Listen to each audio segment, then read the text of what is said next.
Assalamu alaikum students, how are you? I hope you all will be fine. We have already learned about combustion and types of combustion in a previous lecture.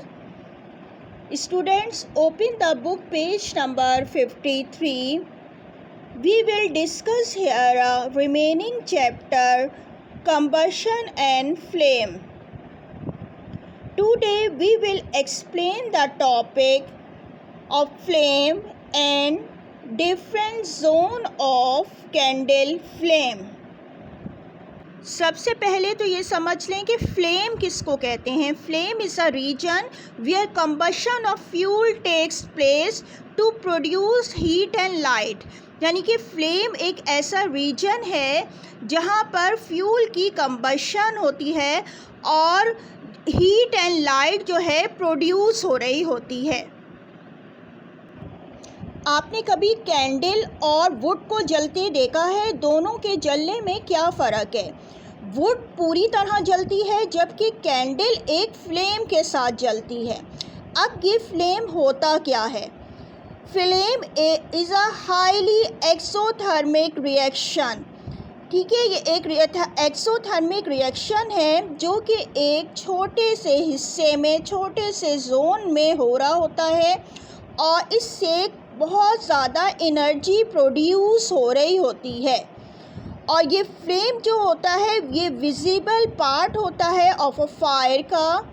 और आप क्या बता सकते हैं कि लकड़ी के जलने के दौरान ये छोटी फ्लेम क्यों नज़र नहीं आती जबकि कैंडल में फ्लेम देखा जा सकता है? ऐसे सब्सटेंस में कंबशन जो है बग़ैर फ्लेम के कैसे हो जाता है? क्या इसका कोई रीज़न है या मटेरियल का कोई रीज़न है जिसकी वजह से ऐसा होता है कि किसी में फ्लेम बनता है या नहीं?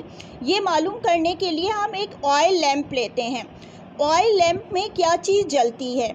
जी हाँ, आपको जैसे कि पता है ऑयल लैंप में ऑयल जलता है और ऑयल दरअसल गैसियस स्टेट में चेंज हो जाता है और गैसियस स्टेट में चेंज होने के बाद ऑयल की वेपराइजेशन होती है और वेपराइजेशन की वजह से जो है वो लैंप जलता है.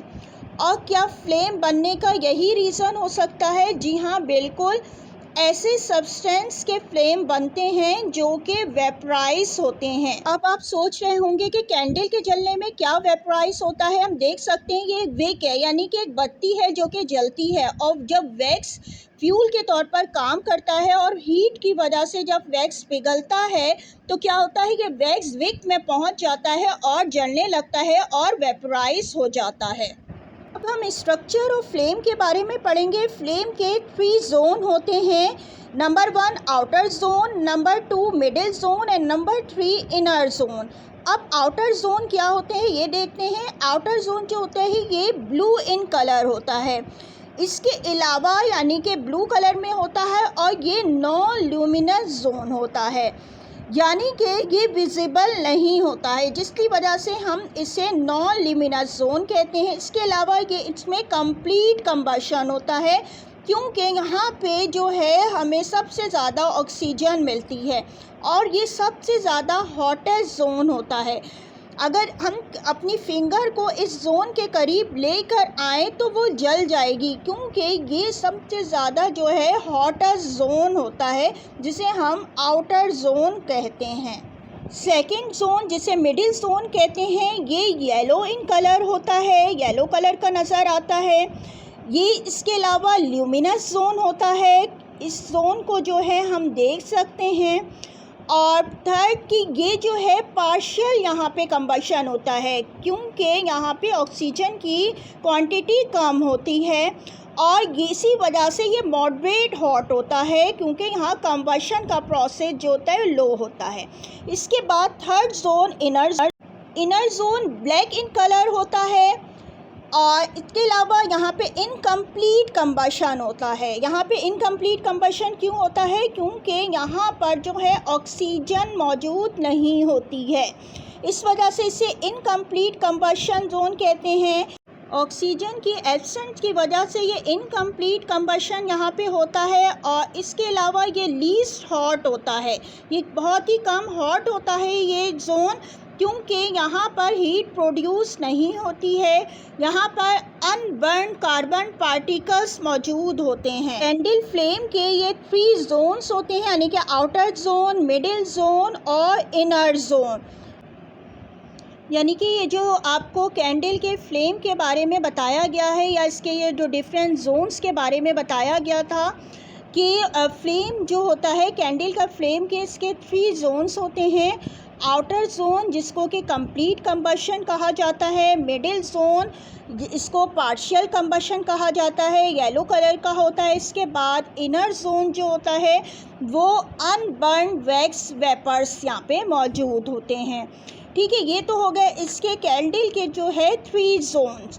ठीक है, आउटर जोन है, हॉटेस्ट पार्ट है, इसको हम नॉन ल्यूमिनस जोन भी कहते हैं।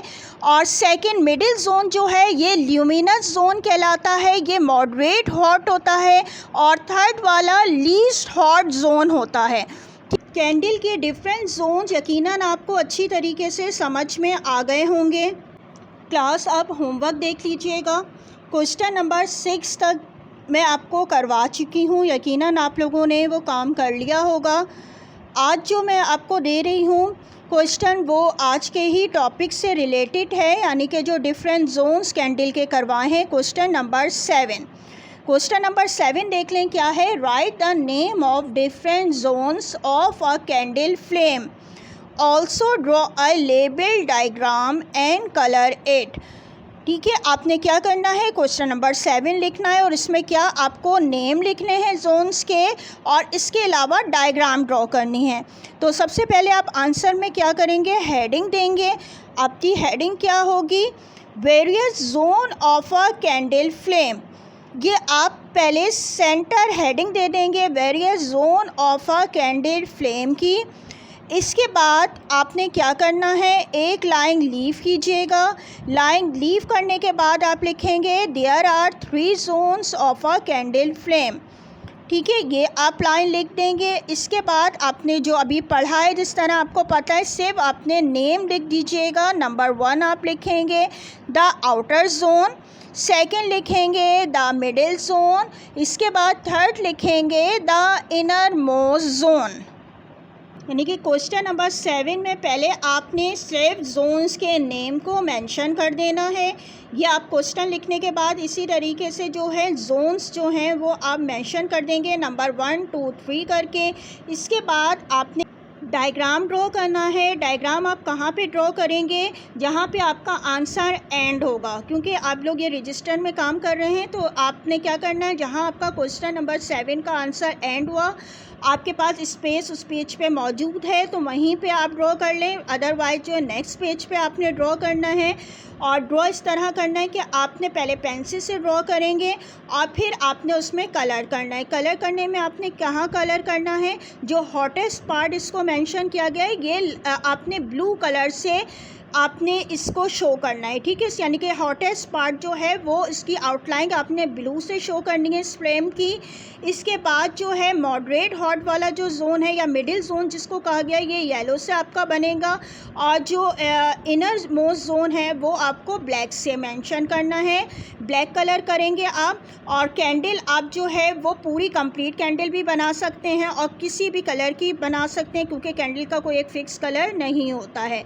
ठीक है, आपने कैंडल का कोई भी कलर कर दें, लेकिन जो फ्लेम के जो कलर हैं वो वही रखिएगा जो कि आपको एक्सप्लेन किए गए हैं। और लेफ़्ट और राइट साइड पे जिस तरीके से लेबलिंग इसकी दिखाई गई है और इसके कुछ जो कैरेक्टर्स को शो किया गया है, बिल्कुल इसी तरीके से आपने इसकी लेबल करनी है। यानी कि क्वेश्चन के बाद आपने ये डायग्राम ड्रॉ करनी है और विथ कलरिंग होनी चाहिए, नीट एंड क्लीन होनी चाहिए। और जो लिखा हुआ जिस तरीके से आपको लेबल नज़र आ रहा है, बिल्कुल इसी तरह सारे वर्ड्स आप मिक्स नहीं कर दीजिएगा, ठीक है। और इसके जो आपको कलर बताए गए हैं वो लाजमी वही होने चाहिए, आपके ब्लू कलर है, येलो कलर और ब्लैक कलर से, और कैंडल का कोई भी कलर होगा, ठीक है। यानी कि क्वेश्चन नंबर 7 आपसे क्या पूछा गया था, आपने आंसर लिखना है। पहले आंसर आपका कंप्लीट हो जाए तो इसके बाद आपने जो है उसी पेज पे, अगर उस पर आपने जगह नहीं है तो नेक्स्ट पेज पे आपने ये डायग्राम ड्रॉ कर देनी है, ठीक है। इस तरीके से आपका क्वेश्चन नंबर 7 का जो आंसर है वो कंप्लीट हो जाएगा। यानी कि आज आपको जो है मैंने आपको फ्लेम के बारे में एक्सप्लेन किया और जो है different zone of candle flame के बारे में एक्सप्लेन किया। यकीनन आप लोगों को समझ में आ गया होगा। Remaining chapter will be explain in a next lecture. Thank you. अल्लाह हाफिज़।